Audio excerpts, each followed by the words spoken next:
Good morning, everybody, and welcome back to the channel. So we got some beautiful sun this morning. It didn't get too wet last night. We've got about 120 acres or 125 acres of a short growing season soybean that I planted this spring. So we think we might be able to cut some soybeans this afternoon. So what we're going to do is Dad's going to get 2388 out.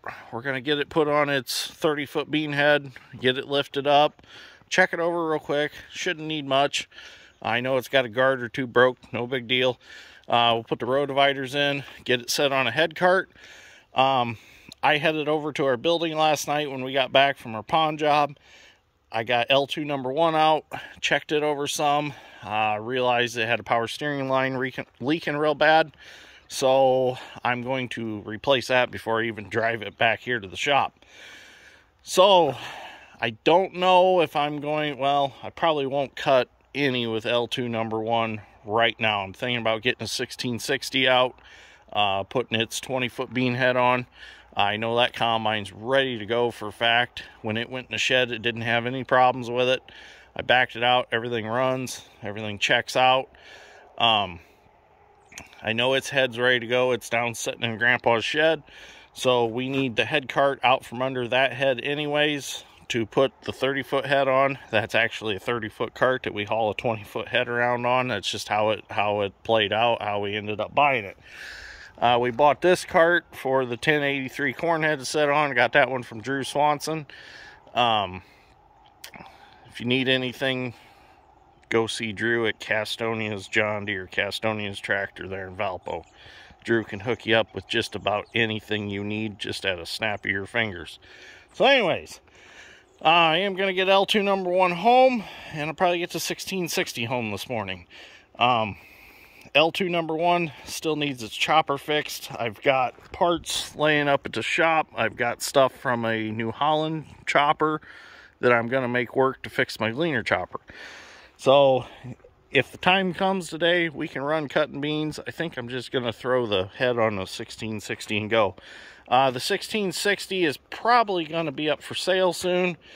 We don't need all these combines. The 2388 kind of replaced it. I hate to get rid of that combine. I really do hate to get rid of that combine. We've had it 14 years now, and it's just like selling an old friend. But we are expanding. Some things need to go. I hate to see it go. But anyways, let's go get them hoses off and get those replaced and see what we get into today. We'll see how the day goes. See if we can get some beans cut. I know we got to get a hopper bottom hooked up to a semi. Shouldn't be a big deal though. So let's get at it and see what we can do today. Well, we're down at Grandpa's. We've got the 20-foot head pulled out of the shed for the 1660. And my Uncle Doug laughed and laughed at me about my little air compressor install. But look, it's doing what I intended it to do. Got it for airing up head cart tires and things like that. So, I mean, it's doing what I want it to. I mean, you're not going to run an air tool or anything off of it, but it's working. Just start the welder generator and you got air. So, okay, we're going to get these tires aired up. We're going to head back to the shop. And then we'll get the 1660 home. Well, we're going to put some fuel in the 1660. I'm going to run it back to the shop. We're going to adjust the return elevator chain. It's pretty loose. And check some other things over. And then we should be ready to go. Well, I definitely noticed on the way home that the front felt a little squishy. So the front tires were a little low, so I'm going to put 25 pounds in each tire. This one wasn't too low, but the other side was about 18. So get them aired back up. I got to get the rock trap door closed.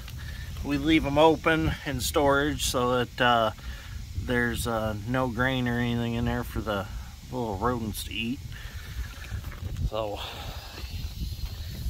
then I'm going to go ahead and wipe the cab out real quick, blow it out there, clean it up, and then we should be ready to go. Okay, so all I got left to do is oil the chains. I'll go over a couple things that I did. The last thing we done with this combine was we shelled corn with it. So in order to go back to soybeans, two things that I had to do was I had to put the rotor in high gear, which just grab the chopper belt, rock the machine a little bit, and shove the shifter into high. You pull it out in the middle, that's neutral. Pull it all the way out, that's low gear. Then I had to put the chopper in high, which that's as simple as you flip this idler down right here, bring this belt out to the big pulley, and bring it out to the small pulley in here, and that gives you high on the chopper. Then another thing you got to do is flip the stationary knives up in the chopper pan so that the chopper knives can shear against those to cut the bean stubbles up. So another reason we want to get cutting beans today, and it was a kind of a good idea just to grab the 1660 so we can get at it, was because we are actually going to be planting some wheat this fall. So the sooner we get these beans cut, the quicker we can get in there and get the wheat drilled. So I'm not actually going to drill the wheat. The mailman's going to drill the wheat for us. I might drill some. We'll see what happens. We'll see how it works out with his schedule, but we're going to put the 4430 on his drill. He's going to drill it, and then for he's going to drill ours, and then he's going to drill some for himself. So we're going to do a little trading back and forth with labor and the tractor, so it all works out for both of us.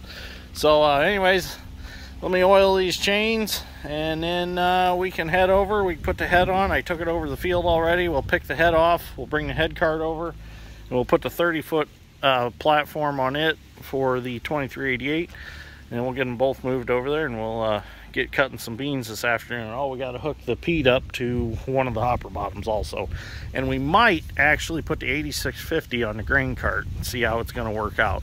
Maybe use it in the soybeans for a little bit, just for fun, get some video with the grain cart behind it. I thought that'd be kind of cool. We'll probably end up putting it back on the 4955 so we can do tillage work with the 8650 and 9300. We'll see what happens though. So I want to get cutting beans though, so let's go.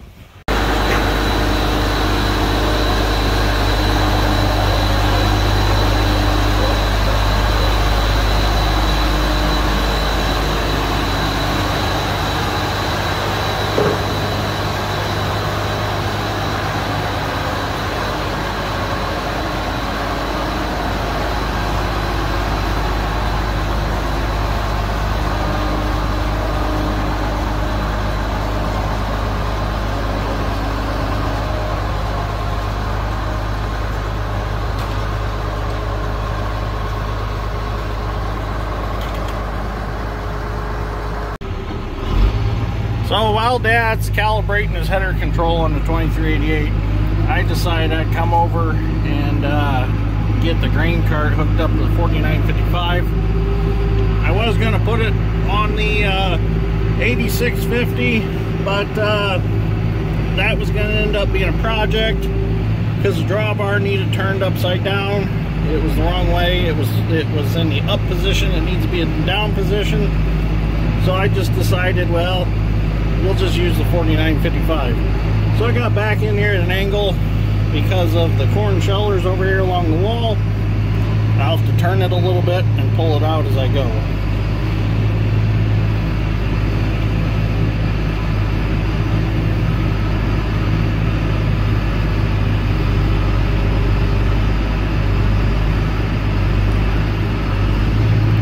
Oh, a little more right there, and get out, put the hitch pin in. Lift the jack up and pull her out. See, the corn shellers are in here pretty tight, so kind of made it a little difficult to back in, but I'll get her out. Okay, so I just dropped the hitch pin in, got the jack picked up. I'll put the shaft on and hoses, get them plugged in once we're outside. Get it past the corn planter, and I think we're free. Oh yeah. Got plenty of room to get it out.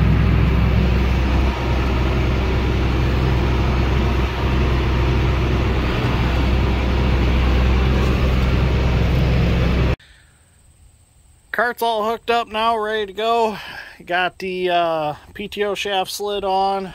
Got all three remotes plugged in for the functions of the cart. You got the power cord plugged in. This cart needs 3 remotes because it's got a deflector on the end of the auger. You need one for in and out of the auger, and then you need one for the grain gate inside the cart.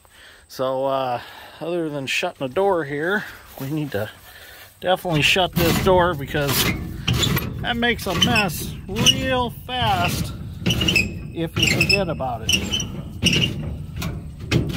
So there we go. The cart is ready to go. We greased it before we put it away, and we're ready to roll.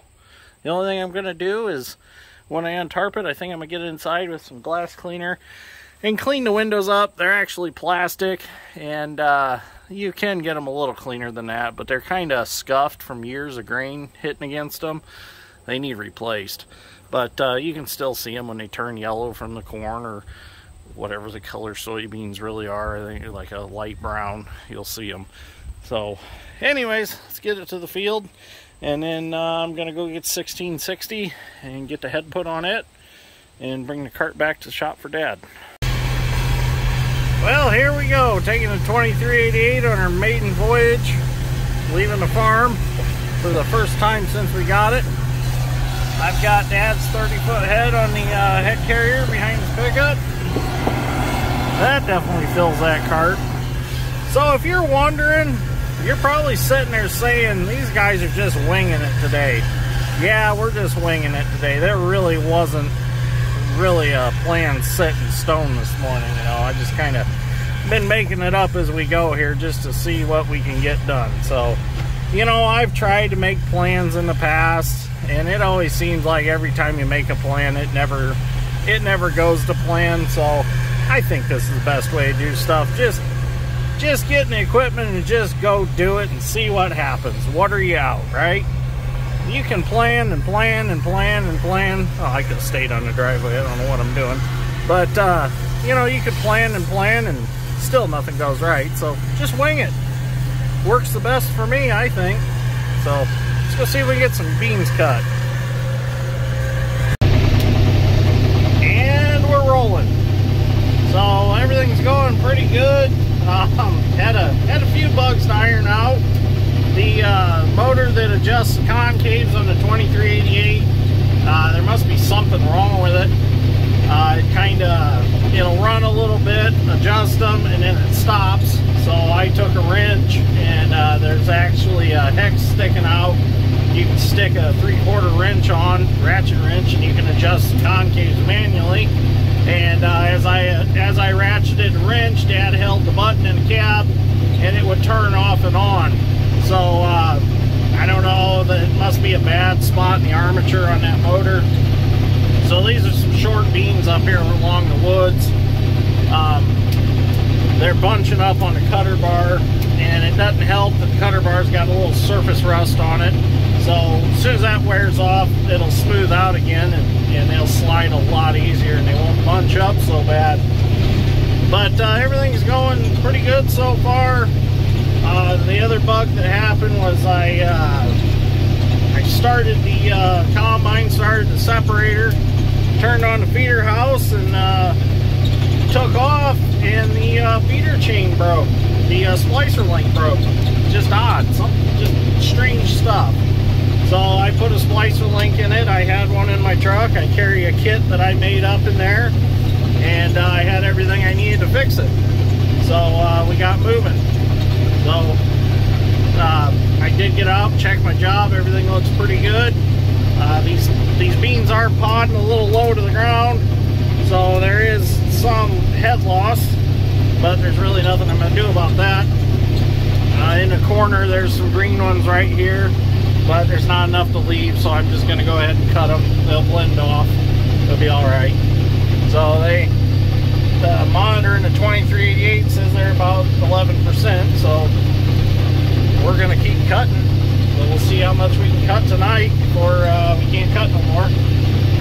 That's the sad part about not having a cleaner out here, is I can cut another hour after the sun sets with the cleaner without a problem. We got some tree limbs we got to pick up. That storm we had about a month ago threw them out here, so gonna have to cut over to them and get them so I can drag them out. So anyways, let's keep cutting and see how much we can get done tonight.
L2 though, I will say that. I like cutting beans with it. 1660's alright, but just not quite the machine I like to run.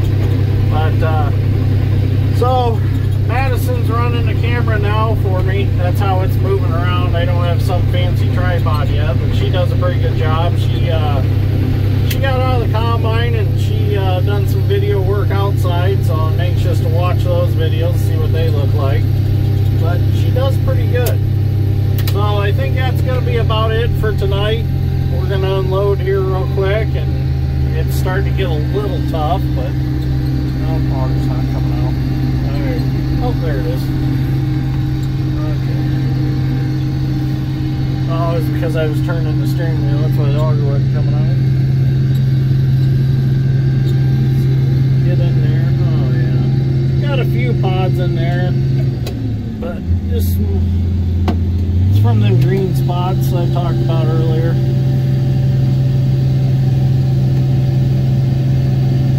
So anyways, if you enjoyed this episode of Dirt Green Steel, I will say we just pretty much winged it today. Nothing went to plan. I know I talked about working on the cleaner this morning early in the video. I talked about taking the power steering lines off it and having those made, but I just never got to that today. So, no big deal. That's a project for tomorrow or Monday. So, anyways, thanks for watching. Greatly appreciate it. And we'll see you all in the next one. So, from here on out, we'll probably be doing some harvest videos. So, we're going to get this 120 some acres of soybeans cut off. And then we might get into some corn. We'll see what happens. So, or we might just stay on beans. We'll see how they keep maturing and drying out. So, I honestly thought we had a little more time on soybeans, but the last couple days have been hot and dry, and they've really turned quick. So, I don't know, maybe we'll just stay on soybeans. We'll see what happens. So, thank you for watching. We'll see you all in the next one.